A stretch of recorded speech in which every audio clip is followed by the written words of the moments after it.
Review on the exponential logarithmic functions. This is fun. I actually pretty good in teaching this particular topic with logarithm and exponential functions. I have fun jokes about it. And in general, I know how to explain it that people like it. So, when you watch a movie about some kind of catastrophic events and the end of the world, they always say, oh, there's a meteor approaching Earth with exponential speed. What does it mean? They don't know because they're just saying it as for the movie purposes. But actually it means very fast. We kind of have intuition about it. Exponentially fast means something very fast. If a meteor wasn't approaching at exponential speed. No, there are functions which are faster than the exponential one. But I mean, more of what I meant is that it would be weird if it weren't speeding up.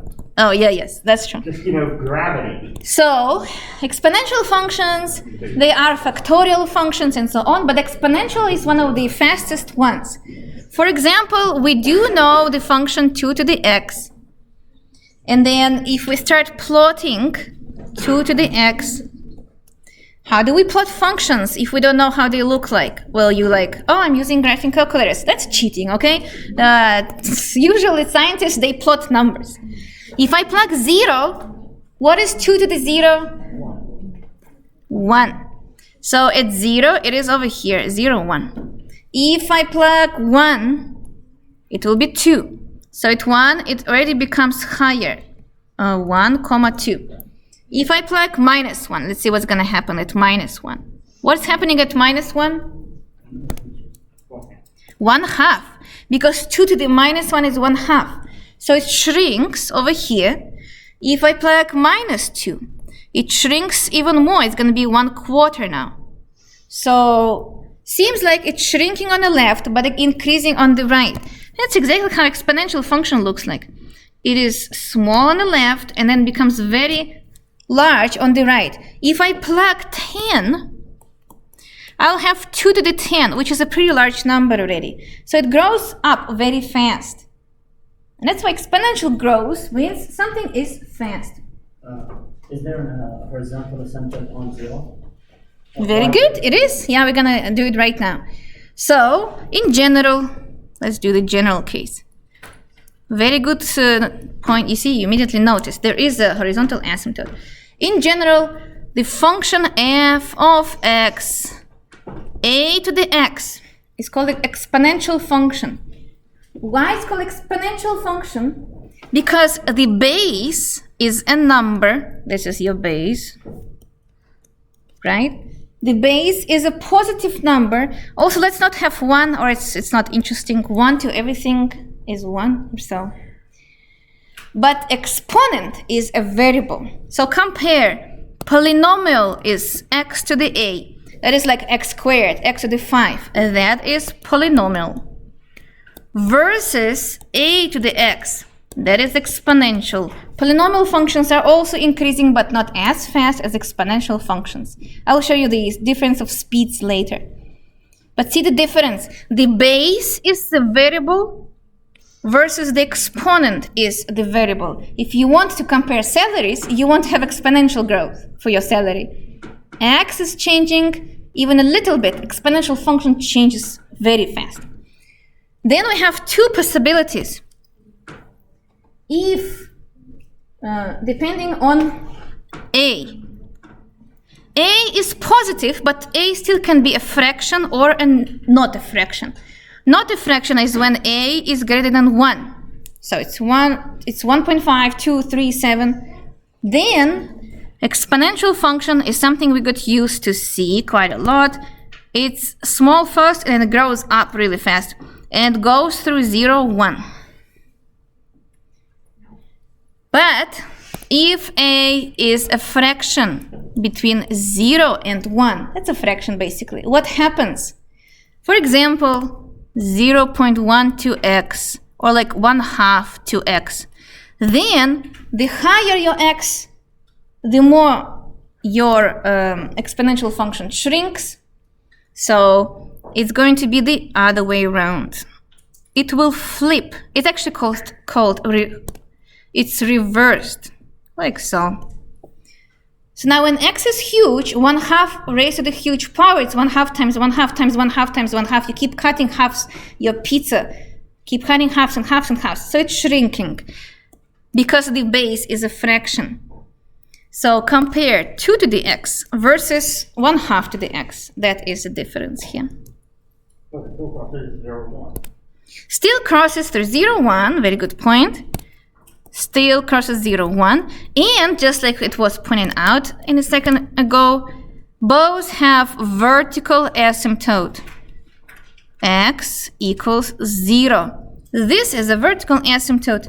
It's keep shrinking to 0 either on the left or on the right, but it will never reach it.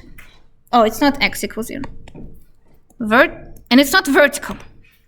Horizontal asymptote, y equals 0. I'm thinking about something else. I'm thinking about logarithmic function. Y equals 0. Height is 0. It keeps shrinking to 0, but will never reach it. There's no such an exponent x you can plug into the formula that makes all this 0. So it will never touch 0.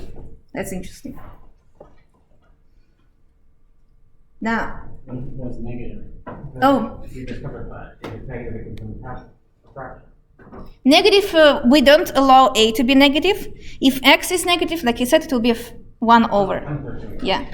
X negative is just 1 over a. If, example, if x is minus 5, then I will have a to the minus 5, which is 1 over a to the 5. Sorry, x is negative 5. A to the negative 5. So, one of the examples. Make sense? Now, to undo exponential functions, it's very interesting. Chris is like very persuasive. What the hell?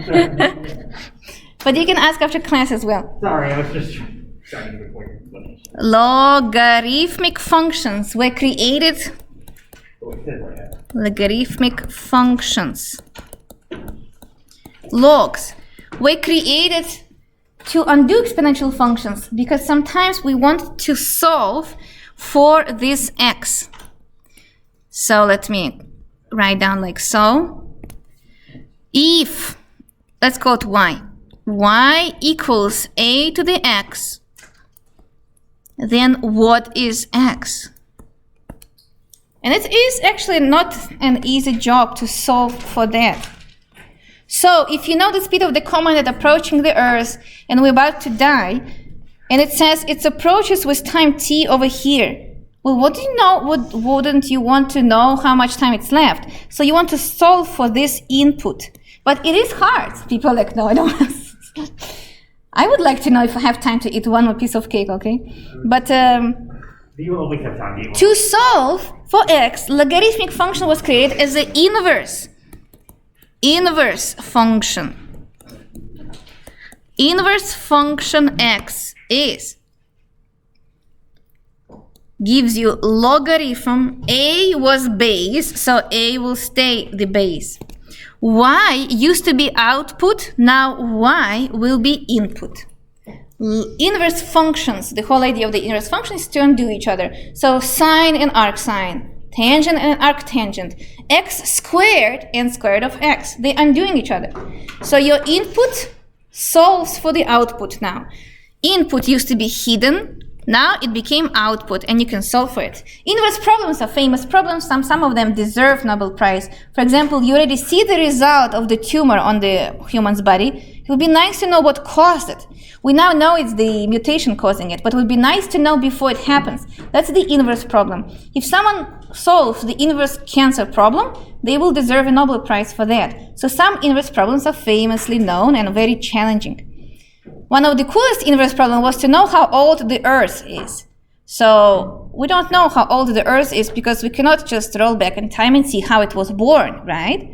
So they had to figure it out by taking the temperature and guessing what's the temperature inside of the center, but you cannot dig into the center either. So there's lots of debate how old our planet is. That is a good example of the inverse problem, to roll back in time and see how old something is. So do you know how they answered the question?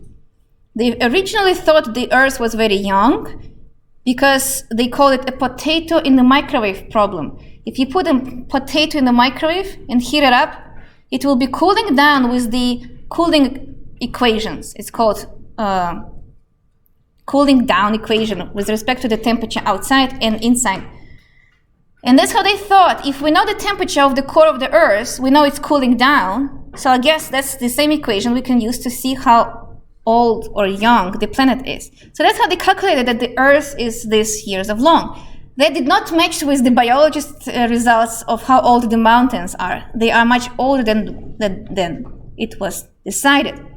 So they were debating, the son and the father were on the different sides of that. One got Nobel Prize, the other one says, no, you're wrong. Anyway, the father died, and only when the father died, the son proved that he was wrong. And the Earth is much older because they did not know at that time that the core of the planet has some gas. Actually, I always ask to guess. What is the difference between Earth and potato in the microwave? They both cooling down and the core is still hot. When it completely cools down, the Earth will be dead. We all know that, right? It's keep cooling. So what is special about the core of the Earth that made it older than what they thought? They found it only later. Radiation. Yes, there's a radiation through some chemical reactions happening, and that radiation is keep heating the potato from inside. And that's why it's cooling down slower than we predicted. Yay, like good news for us. So it's keep heating from inside the planet, that's keep cooling down. Pretty cool idea. So that's inverse problems. Logarithm function is one of the nice examples of inverse problems. To solve exponential function, we use logarithmic, and to solve logarithmic function, we use exponential. The idea of log a. So, example, I will show you on the numbers. Example, what is log 2, 8? And people are like, I have no idea what she's asking. So the idea is, they are asking here, 2 to what power gave me 8? Because we are doing exponential here. So 2 was raised to some power and gave me 8. What is that? 3. So logarithm 2 raised to 3 gave me 8. That is the idea of logarithmic function. What power of a makes x? That's kind of how you can say it. So logarithm ax answers the question, what power of a makes x? That is what this question means. Like so. In general, I remember it this way as a student. A is the base raised to the power x and gave me the output y. To rewrite it as the log, I will keep a as the base, but now it's the base of the logarithm. And then input switches with the output. Input used to be fixed over here and it's hard to find it. Now it will be standing isolated. Y used to be isolated, standing over there, doing nothing. Now it's fixed inside of the log. So that's how I remember it. Base stays the base, and then you switch the order of input and output. That's the whole idea of inverse functions. Example 2, you tell me, what do you think is a logarithm base 3 of 1 over 81? 3 to what power gives you 1 over of 81? Ideas? Negative. So first of all, I immediately like how you said negative. If I see a fraction and I'm supposed to raise to something, that should be negative, right? Because how else would you make a fraction? I will think, okay, negative comes from the fraction. And then 81 seems like it's 9 squared or 3 to something something, right? So which one would you think it is? It's better for you? How would you rewrite it? It's 3 to what? 3 to 4, right? 3 times 3 and then 3 times 3. 9 times 9. 3 times minus 4. So either you set this equal to each other and you say, oh, it is minus 4, so good job. Or you see it this way. If it's a fraction, its definition should be negative. And then how to create 81 out of 3? That should be 4. Make sense? Now, people decided to agree that 2 logarithms are more important than all others. Some kind of discrimination starts now. First of all, natural logarithm. It shows up so often that they decided to call it lnx. ln is the logarithm-based e. It shows up in nature everywhere, so it makes sense we call it natural. And we're going to be working with that one from now on. It has a base e. Natural logarithm. And then the other one, which doesn't really have a name, log base 10. Surprisingly, it's also pretty common, so they decided to just drop the 10, and I call it naked log, right? I mean, there's no base there. If there's no base there at all, but it's still log, then we assume it's 10. If it is ln, we assume it's e. These 2 are in your calculator. So we'll be using these 2 from now on mostly. Yes? Could you give an example of how ln appears in nature? Yeah, I can show you. It's actually really fun. I'll show you probably later with some nice animations. I found some cool animations yesterday, and I'll show it on Friday when more people arrive. So these 2 are important. What happens if you have all other bases? You need to know how to convert the other bases into this base. So change of base formula. If you're working with your homework and you have a base c, you don't like cx, and you know that you can, for example, on the test, I give you base 17, and you're like, but I don't know what base 17 means, how should I work with this? You take your calculator, and you can actually change it into any base you like so. You create any base you want, and we do like natural log or 10. So for example, ln, x was at the top, so it will stay at the top. C was at the bottom. Let's go here. So it will go here at the bottom. So to change the base, you will have a fraction of 2 logs, but at least with the logs you like, bases you like. Or you can do log if you want. That's base 10 x over c, or basically any other base you like. That's how people work with calculators. This is how your calculators are coded as well. Every time you ask for log any other base in Wolfram Alpha, it does this switch. It uses a fraction. This is the formula we don't really ask on tests because students don't remember it really well. So, but just for you to know, it's important. And now fun properties. Wait. Yes? I'm confused. Does this equal log base also equal log base 10x over log base? Because you have it in your calculator, so why not? So wait, does that mean lnx over lnc equals log x over log base 10x? Yeah, any base actually. So any base you want. Log, I don't know, j, it should be the same though. J, log j, and then x over c, like so. The ratio will fix the change of the base. That's the interesting part of it. You can check if you want. So it's just, this is the general case. Yeah, that's the general case. I thought ln was like magical. No. Not magical, but you know. No, special, yeah. Special for that. Properties. Okay, these are the ones you actually need to know, and they are fun. So, first of all, since log and exp functions are inverse to or for each other, guess what happens? Very fun, actually. This is a fun thing to learn.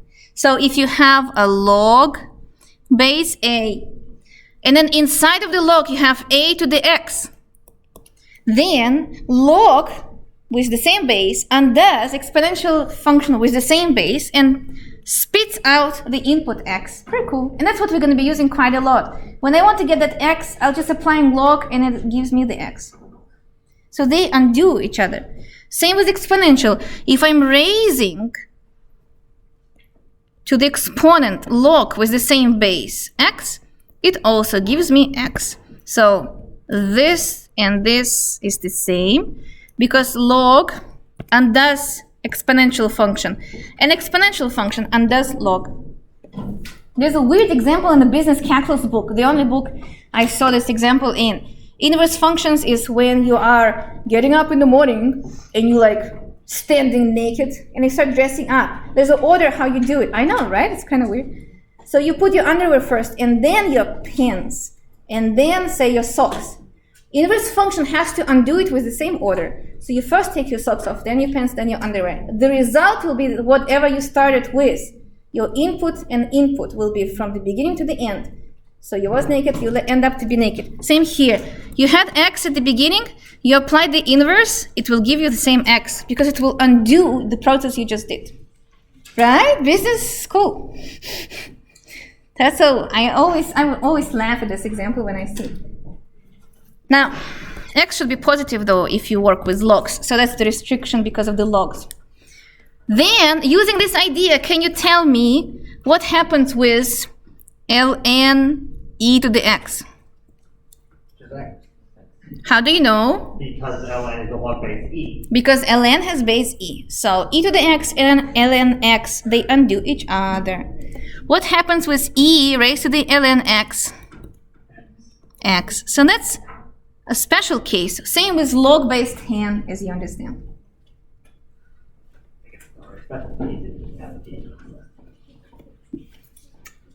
No, it's a special case. Yeah, special case. So, I did point out in my announcement, if you saw it or not, that logarithmic functions are one of the most... Oh, here is my joke, actually. I found a joke. So now you know this joke. People have 10 fingers and 10 toes. It makes sense to use log base 10. And then he's like, a natural. I don't know, it's just funny. Or naturally. So natural is more popular than log base 10, honestly. Right? And then I told you, there's a list of 17 equations that changed the world. It's pretty famous. And let's see how much we already learned. You know, Pythagorean theorem definitely changed everything. Calculus taught us the derivative. Newton created this formula in 1668. We know this formula now. Gravitational forces, square root of -1 gives you imaginary numbers. Earlier formula for polyhedra, normal distribution comes from statistics. Wave equations come from second derivative. We learn it in calculus 3. Fourier transformation, blah, blah, blah. And all end up with Black-Scholes equations and Gauss theory. But the second equation is log. This equation was I want to zoom out. Was created in 1610, and we need to learn it. And I will explain you why it's so important right now. I don't know. Looks so simple, which is the case, but I will tell you why it's so important. Girls, do you have questions? Ask me if you have questions, or don't be noisy. So, properties of logs. Properties of logs. Logs are logarithmic functions. I just like to make it shorter. So, one of the coolest things that logs do, and I will show it with ln. It's fine. I can show you with log base a. It's just too much writing. Log base a x times y. So, very interesting idea. Exponential function is very fast. One of the fastest functions in the world. Sometimes people, you don't have to write it down, but sometimes at the conference, you will see people presenting some kind of function like so, and they tell you, oh, by the way, the x's are ln x, ln and ln y. Why would you think it is versus x and y? Because some processes are so fast. For example, some kind of nuclear explosion. It will look like this. At 0, it was something, and it's like, psh. If you show this at the conference, they will ask you, what the heck is that? And you're like, well, you have to zoom in to really see that it's like this and like this. Zoom in or slow down. Exponential increase means applying logarithmic function to everything. Logarithmic function's best property, and it's the only function in the world that does that, and that's why it's so important. It slows down fast processes. It's still have increase or decrease, but it's slowing it down so you can zoom in the picture or zoom out the picture and see, oh, this is what it means. If it used to be x and y, they do say that at the conference. Pay attention, I use logarithms on my x-axis and y-axis to slow down the process. So it's a pretty cool idea. This is what's happening here. If you're working with a product inside of the logarithmic function, that's the only function in the world that from the product will give you sum, which is much slower than the product. And by much slower, I will tell you what it means. When I was freshman student, computers just showed up. So we were still using floppy disks for homework and computer science classes and stuff like that. The thing is that this floppy disk has very limited memory. So my homework had to fit in the memory of the floppy disk. And that was annoying. Floppy disk looks like the square if you don't know, like this thing. So some functions make the same information or data weight less in coding and computer science. And computers do not like products. Products might take twice or 5 times longer to calculate than a sum. So it's very common in computer science to use logarithm functions to speed up calculations. And that's why it's so important. So logarithmic functions takes product and gives you sum. That's one of the most important property. Guess what happens with the quotient? Coding doesn't like quotient either. It's hard to calculate quotients. Also, there's a denominator restriction. What do you think logarithm function will do to the quotient? It will make a difference. Oh, it sounds funny. It will make a difference. Okay, subtraction. So it will break product into sum and quotient into difference. How cool is that? The only function does that. And that's why it's so famous. And finally, so product is a fast process. Quotient is a fast process. It breaks it down into slower ones. But what if I have product as exponential function inside of the logarithmic function? So x to the r is either exponential growth or polynomial growth. Doesn't matter in this case. Logarithmic function slows down everything. So it will take this r, which is an exponent, and put it down. Now r is multiplied by the logarithmic function.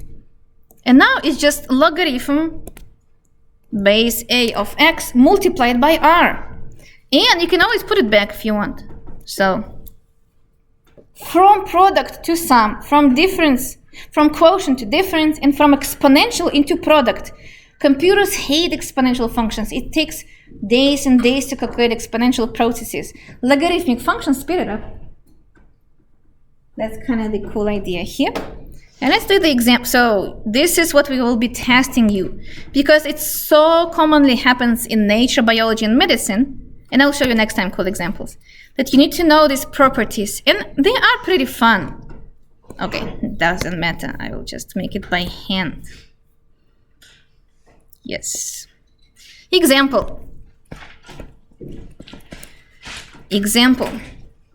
What if you're working with the logarithm base 3 of the quotient, and the quotient has product in both numerator and denominator? X to the 6 times square root of z all over, well, let's do w. W to the 5. That's a weird w. Let's do normal. W to the 5, and then y squared. Something like this. So again, why do you think we need to speed up process of computers? Computers might take hundreds of years to calculate all the MRI images from the brain if you don't put it in the right way. So sometimes speeding up the process using math works really well and helps computers. That was very relaxing music. But sometimes it's also important. I lost my thought what I want to say. Because speeding up, okay, just to faster calculation is better. I don't know. It was some kind of smart idea, but I got distracted. You see, that's why I'm asking them to talk in class. And you should put your phones away. Come on, you guys. Are you here to learn logarithms or not?